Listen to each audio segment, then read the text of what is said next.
เจริญพรสาธุชนญาติโยมทุกท่านวันนี้เป็นวันธรรมสวนะวันพระขึ้น15 ค่ำเดือนยี่ใต้เดือน4เหนือซึ่งล้านนา8จังหวัดภาคเหนือเชียงใหม่ลำพูนแม่ฮ่องสอนแพร่น่านลำพูนลำปางมีประเพณีที่น้อมรำลึกนึกถึงบรรพบุรุษ2 สายนั่นก็คือสายชีวิตพ่อแม่ผู้ให้กำเนิดและบรรพบุรุษสายจิตใจคือศาสนาที่เราเคารพบูชาคนเราเกิดมาในโลกนี้ไม่ว่าจะอยู่ถิ่นที่อยู่ใดเกิดมาก็มีบรรพบุรุษ3 สาย 1. สายชีวิตพ่อแม่ผู้ให้กำเนิด 2. สายจิตใจคือศาสนาที่เราเคารพบูชา 3. สายถิ่นที่อยู่อาศัยก็คือพระราชามหากษัตริย์ผู้ทรงธรรมที่สร้างบ้านแปลงเมืองนั้นในปัจจุบันที่ไม่มีระบบกษัตริย์แล้วก็คงจะรวมถึงผู้นำที่มีศีลมีธรรมกล่าวเฉพาะวันนี้ชาวล้านนานึกถึงบรรพบุรุษ2 สายสายชีวิตพ่อแม่ผู้ให้กำเนิดสายจิตใจคือศาสนาที่เราเคารพบูชาเมื่อถึงเดือน4ขึ้น15 ค่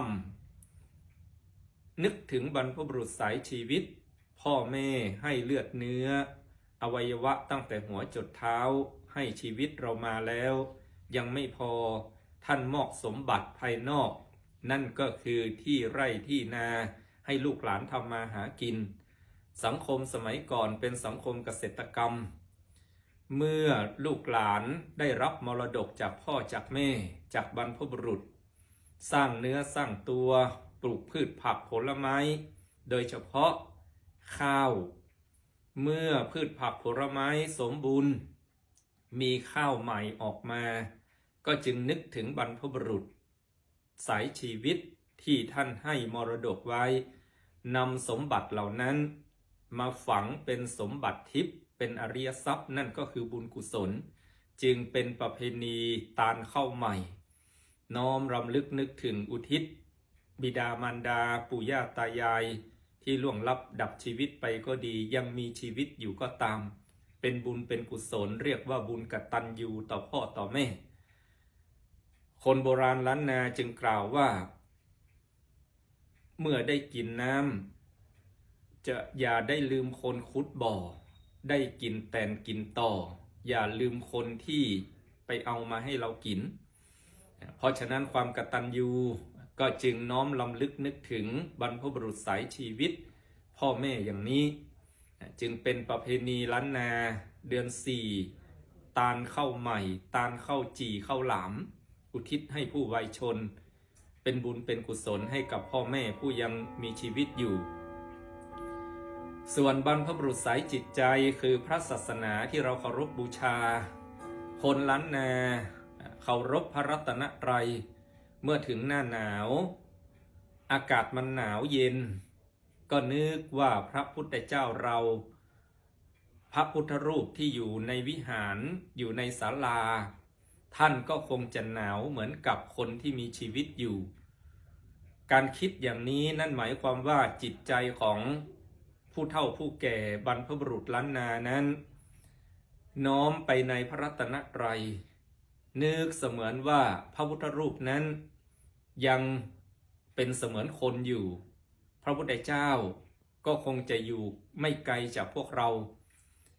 ก็เลยมีประเพณีตาลหลัวพระเจ้าหรือพิงหลัวพระเจ้าเพื่อบูชาคุณของพระผู้มีพระภาคเจ้าจึงไปหาไม้อันเป็นมงคลไม้ที่มีลักษณะสีขาวๆไม่ว่าจะเป็นสะบันงาดอกที่มีกลิ่นหอมหรือต้นมะขามที่เลาะเปลือกออกแล้วจะมีสีขาวบริสุทธิ์ต้นโมกมันในสมัยก่อนจริงๆก็ไปหาไม้จี้ที่เป็นภาษาล้านนาไม้จี้ที่มีหนามขึ้นไปหาบนป่าละเมาะแล้วเอามาเลาะเปลือกออกด้วยวิริยะอุตสาหะความเพียรหวังจะให้เป็นบุญเป็นกุศลกับตนและบูชาคนที่เคารพบูชาสูงสุด นั่นก็คือพระสัมมาสัมพุทธเจ้าจึงกลายเป็นประเพณีตามหลัวพระเจ้าหรือพิงหลัวพระเจ้าวันนี้คือวันเดือนสี่เป็ง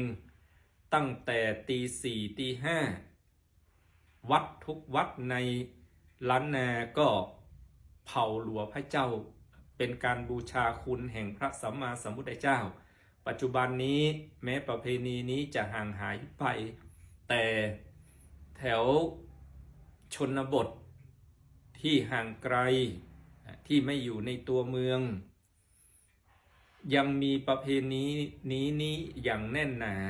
ทั้งประเพณีการตานข้าวใหม่เพื่อรำลึกนึกถึงบรรพบุรุษสายชีวิตประเพณีผิงหลวงพระเจ้านึกถึงบรรพบุรุษสายจิตใจก็ล้วนแต่เป็นเรื่องของคุณธรรมที่มนุษย์ทุกคนควรจะมีนั่นก็คือความกตัญญูกตเวทีขออำนวยอวยพรให้สาธุชนญาติโยมทุกท่านจงมีแต่ความสุขความเจริญด้วยอายุวันนะสุขภระปฏิภาณธนสารสมบัติสุขพิพัฒนมงคลด้วยกันทุกคนทุกท่านเทอญ